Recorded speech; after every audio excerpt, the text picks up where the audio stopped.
There are people taking people's lives in combat, and lessons are being learned in blood, and lessons over the last thousands of years have been learned in blood, and over the last 20 years, especially for Americans, have been learned in blood. And what we typically do really well is we learn from those lessons, we apply them to our lives. We're kind of in a really part where it's like kids today are super arrogant, thinking that the people that came before them didn't learn these lessons.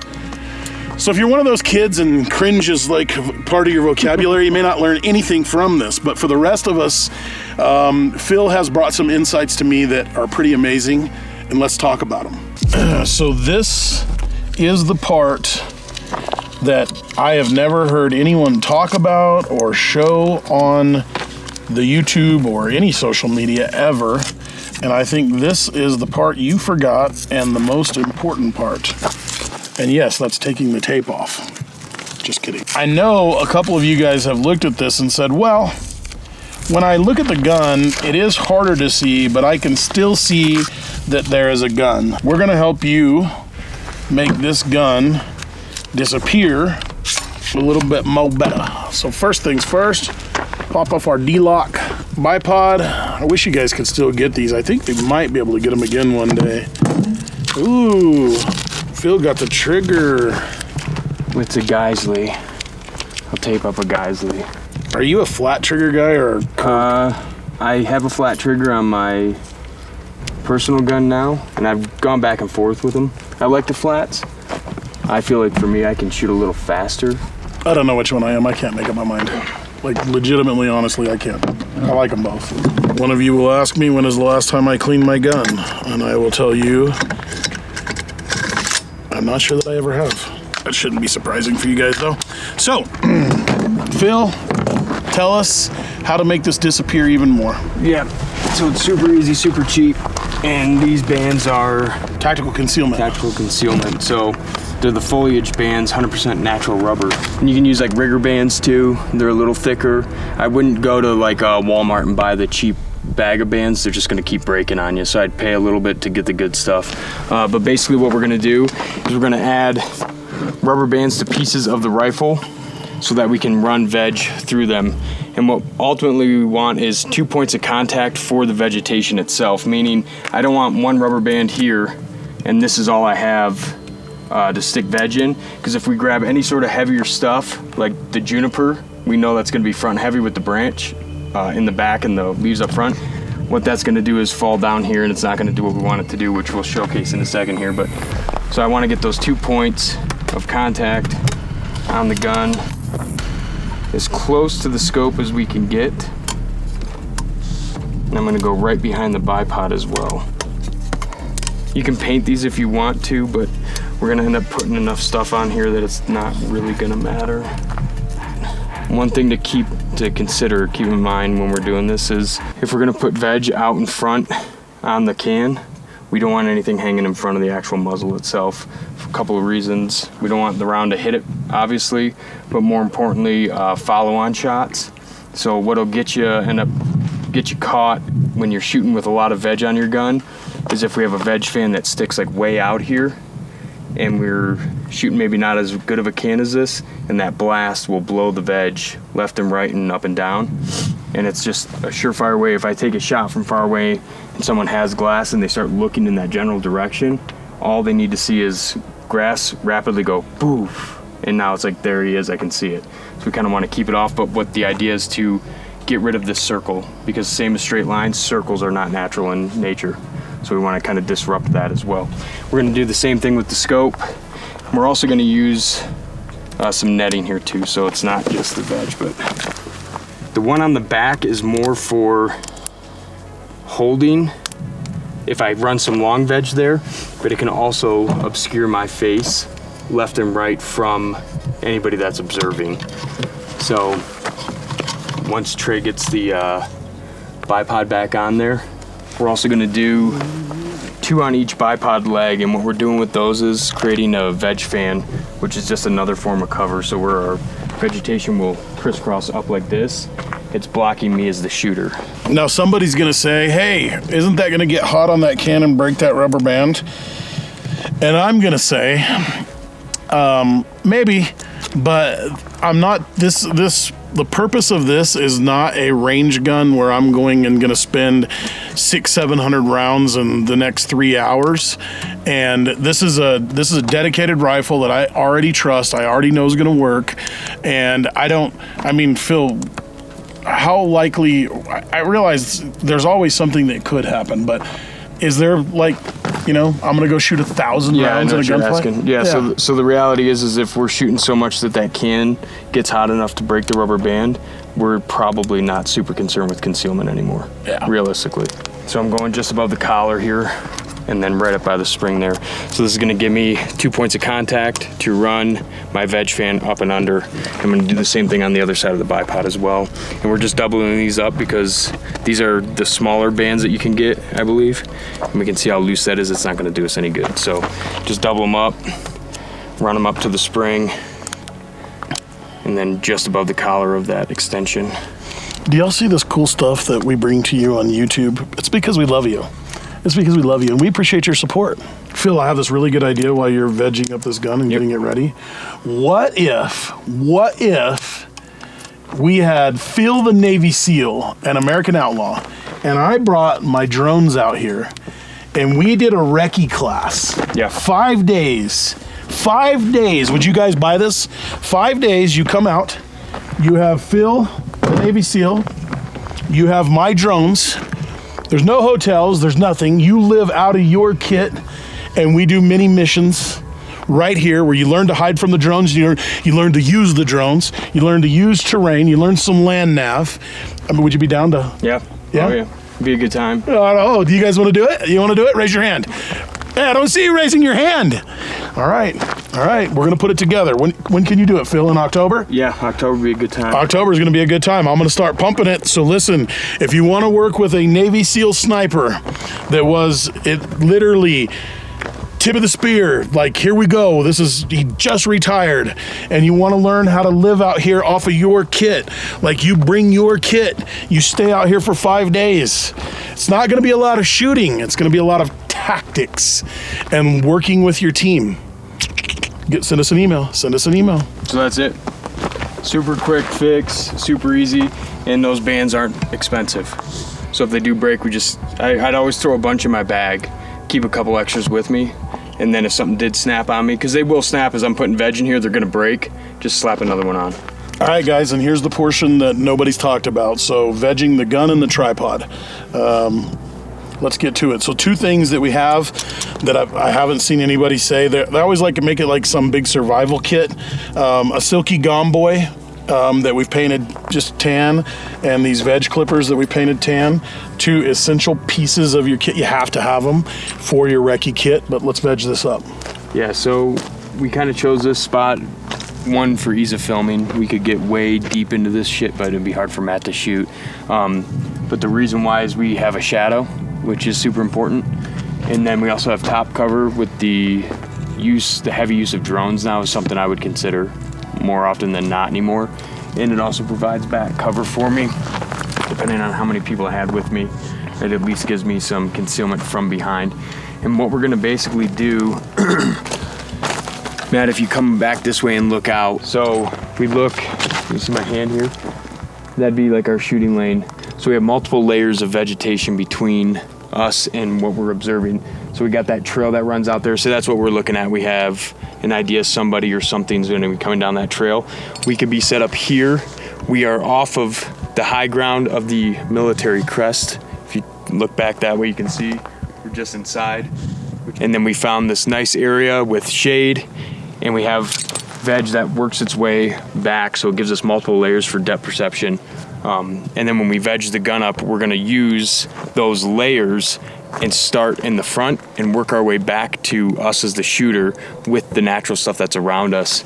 And one big consideration is if we can't see what we're looking at, no matter how well we're hidden, it doesn't really matter, because I can be laying prone out here underneath this and nobody's gonna see me from that area, but I can't see them either. So that's why we got the tripod. We talked about this a little bit, I think, in the Patreon video, how very rarely are we shooting prone, and observations the same way, like cameras and stuff, or just looking through spotting scope is usually done from a tripod.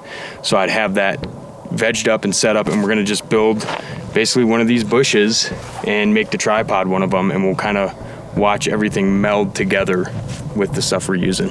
So guys, just in the interest of time, because this is a subject that, I mean, we've been out here, we've been working on this right now, this recce kit and concealment, for 2 days. So right now we're doing the final portion of it.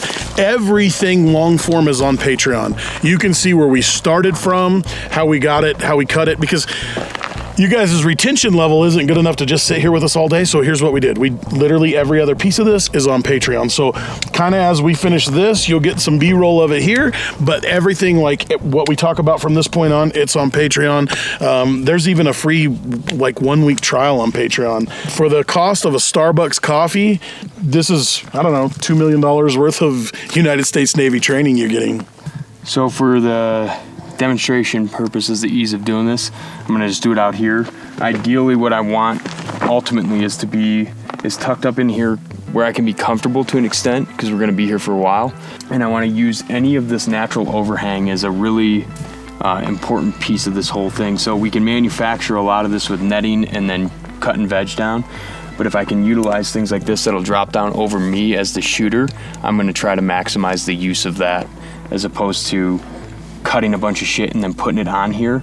I'd rather use natural veg and natural shadow and minimize what I have to do out here. But so this is a pretty good example. So we already threw our first bush branch into here. And as you can see, like as this gets built up, we can create that full bush effect around me and the back of the gun. But we put the rubber bands on here because this is completely exposed. Unless I have natural bushes that I can come up into, which we maybe could get up into here and do, but then I gotta cut a bullet path through them. So for the demonstration purposes of this, we're gonna veg the entire gun up and use what we have around here to actually make this kind of disappear. And then we'll use other things to cover the glass and suppressor and whatnot. So we're just using branches that we cut from another location. We don't want to cut things right around us because that's kind of silly. And we're taking away the vegetation that we're using. So moving, 100 yards away or more to grab this stuff is where we're kind of wanting to grab it from. Oh, there it goes. What I'm trying to do is build the bush to look as natural as possible. Like sometimes you'll see, like if we took some of that that cactus grass or whatever, and we run it off the front of this, that's unnatural the way that it grows, because it grows vertical and out. So keep that in mind too when we're doing it. That's why we do these, because we can keep the veg going up in its natural growth pattern.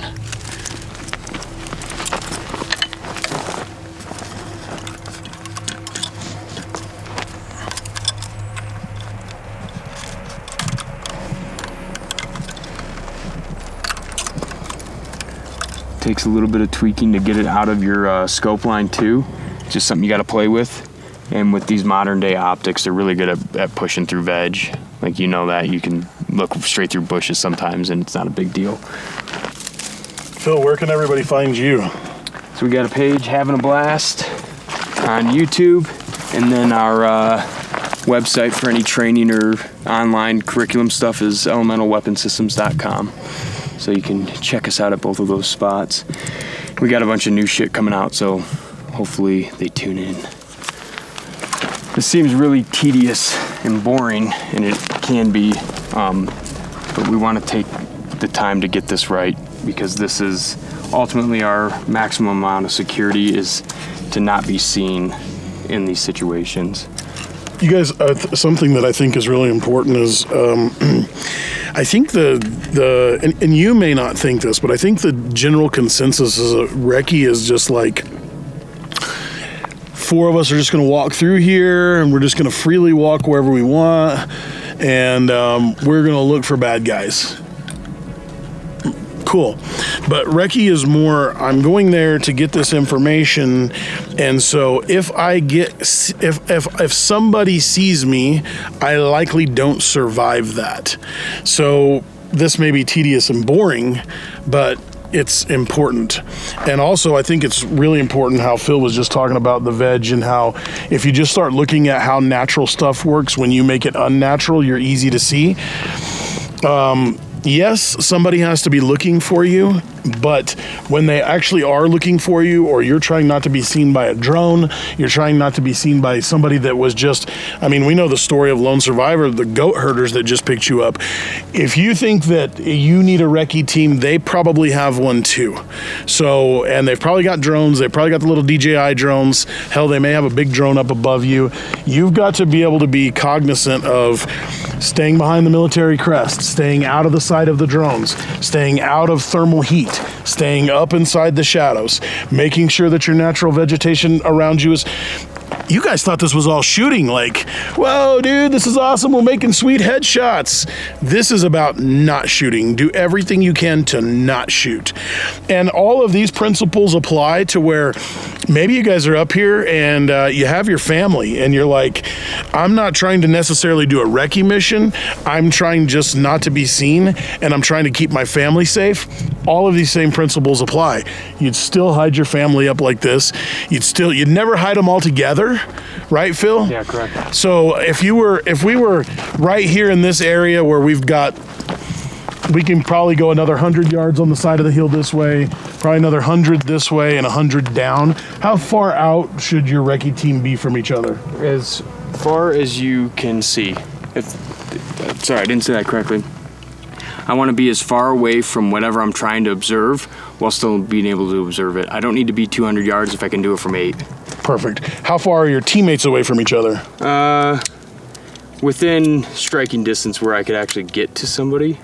You don't want to be so spread out that you lose track of where people are, and now we're like, where were they at? They're like over there. So I would absolutely know where they are, and it's a 50 to 75 maybe. Okay. Yeah. So 50 to 75 right here where we are is could be out of sight, and out of sight below us.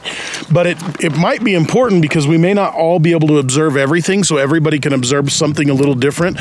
Remember, in undulating territory, meaning going up and down like this, I might be able to see this, and my partner may need to be 75 meters from me so he can see this side that I can't see, right? And then another one over here, another one below me. So you gotta be spread out where you can see the whole picture, and maybe for just a little bit I'm able to see, and then these guys were able to capture something different. So at the end, when we all sat down and talked, we can come up with a better report of what we saw and what we witnessed and the pattern of life that we were getting, so on and so forth. I think that's really important.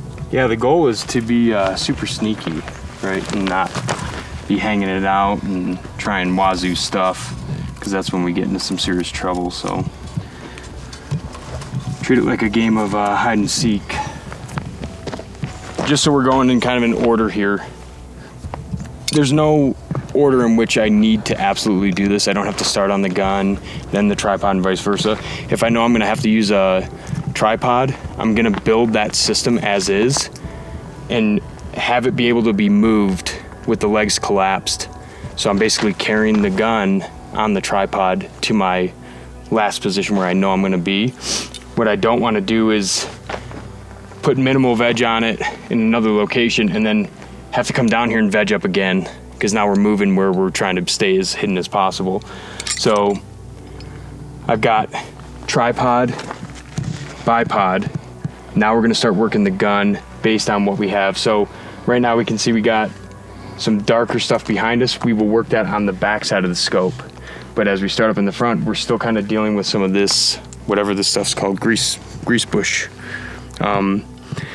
It may seem advantageous to use that sawgrass because it looks like what we see everywhere, right? Like you watch a movie and you're like, oh, that sawgrass looks cool. but it's not gonna be natural to where we are right here if we can't get it to go up, which we can't with this. So what I'm gonna do is basically clip small pieces, bump my rubber band out to the end of the can, and then kind of drape it over the corners to eliminate that circle. Somebody's gonna ask, Phil, somebody's gonna say, is this gonna affect the harmonics of our barrel and our accuracy? No.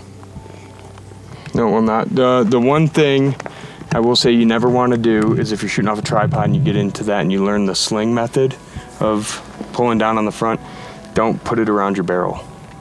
Oh, yeah. You know what I mean? That would be one thing that I would say is people get the sling on there and they'll wrap it around the barrel by accident. When they pull down, that free float system gives a little flex to it, and now we're way off of what we're trying to shoot. All right, so we've gone ahead and saved you guys the time and the torn up hands with this bush. What we're doing here is we're breaking up the circle pattern on both the suppressor, the rail system, and the actual optic itself. Now we don't have the net on there yet. I want to cut a little piece and show you guys just how to stretch that and pull it over. And that works as kind of a kill flash for the glass itself. We're looking at a straight line from where our target area would be, right? All this stuff in between. We don't need to go super crazy. Sorry, Trey. No, you're good, you're good, you're good. We don't need to go super crazy and worry so much about building this huge veg fan from the bottom up, so long as we have enough natural in front of us. We're just ending up adding layers to it. What we can also do is just carry with us. If that's something that you're like, nah, I kind of want to be more concealed, is we can bring the same like bramble bush or whatever's the bush that we're sitting behind or around. And once we get into position, we can just stack them. We don't need to rubber band them in there. And you find real quick, like running around with all this stuff on the tripod and the gun gets a little hectic.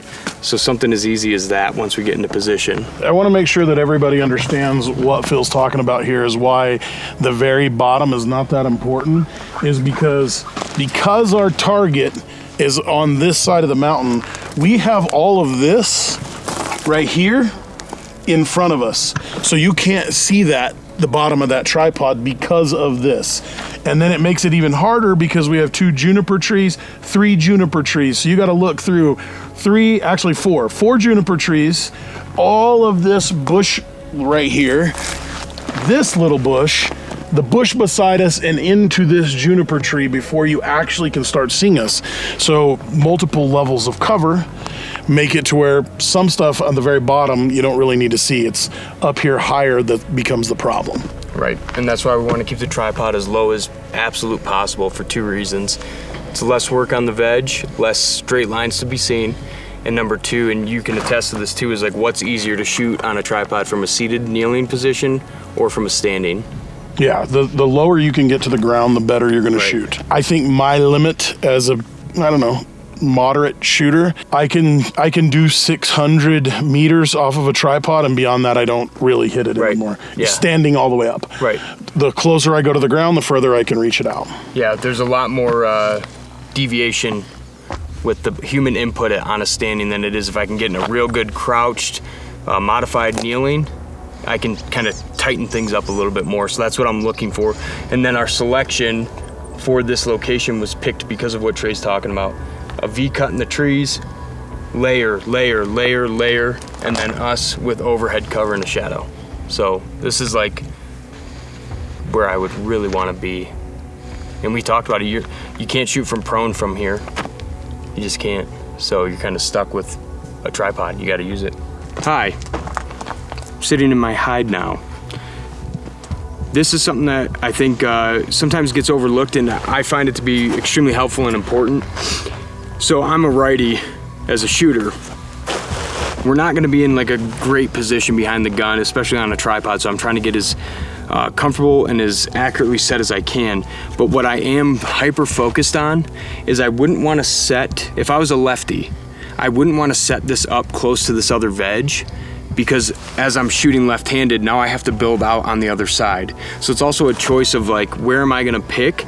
Can I move my platform into position where the natural stuff that we don't have to touch is gonna block me on another level again? So as the gun is built, we got our veg fan with the actual tripod. I also have this bramble bush here is natural veg on me. So we're just adding another layer. I'd always look for something like that, is where can I as the shooter be positioned and use the stuff around me to help me stay concealed. So we're in a perfect spot right here. We're up in the shadows. We can bump back a little bit, but I got this juniper branch right in front of my face. So as we veg up and put cami face paint on and everything, we're gonna blend and disappear into this tree in our background. So this is a perfect setup for me. This is where I would want to go. Now I want to just show you, if you look at Phil, he's wearing gray. Gray works in a lot of camouflage, but he's wearing a white hat and sunglasses. So let's go down here and get exactly 10 yards away from Phil.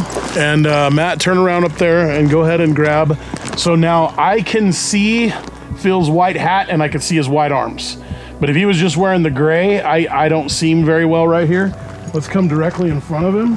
Just trying to show you that like normal, like I can see his white hat and his white arms right here, kind of. Like you guys probably can see it in. We're 15 yards away. I don't see the gun at all. I don't really see the tripod. I only know that there's a tripod there. That's like, with no other camo, that just legitimately looks like the same bush that you would always see, which is really pretty freaking cool. You can get away with like a lot. Maybe not blaze orange, maybe not white. But you can get away with a lot with just natural vegetation and no clothes. All right, so now after probably 30 minutes of setting this up, if we weren't talking, we could probably do it a little bit faster. Now you see why painting your gun is not enough. Guys, when your life is on the line and you're literally taking this serious, and this is like you believe you're gonna need this skill set in your life, crap, you can even use it for hunting or airsoft or whatever the reason you choose. Detail is important in the vegging portion of this. So check out Patreon. It's really important that you see the Patreon side of all the stuff that you missed.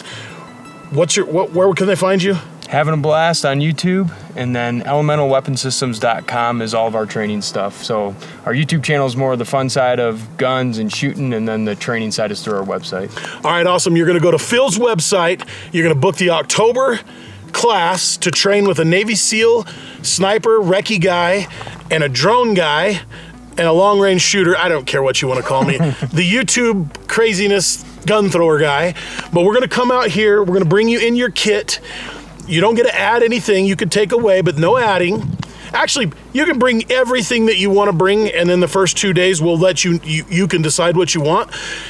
And then you're gonna spend 5 days out here. You're gonna learn this. You're gonna learn to do recce. You're gonna actually learn recce. And it's gonna be a good time, and it's the tactics that you need to know that nobody else is gonna teach you.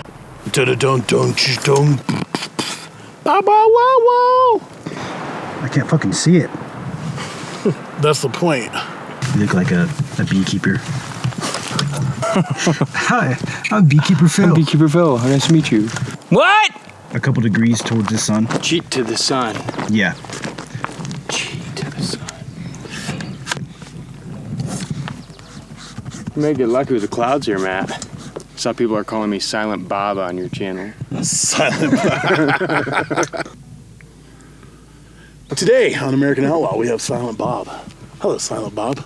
The sun's about to come back out. You want me to give you just a couple seconds before we start this? Because Silent Bob and his hair is flowing so well. My hair is flowing. Like one time in my life, I was thinking about I would grow my hair out long. Yeah. And then my kids had this wig, and I got this wig, and I was like, no, this is fucking gross. Some people are made for it. Some people just aren't. Yeah. I'm just not. I feel like I'm like Samson now, where it's giving me power, you know. Oh, shoot, man. You better watch out for Delilah. She's going to cut that off. Yeah.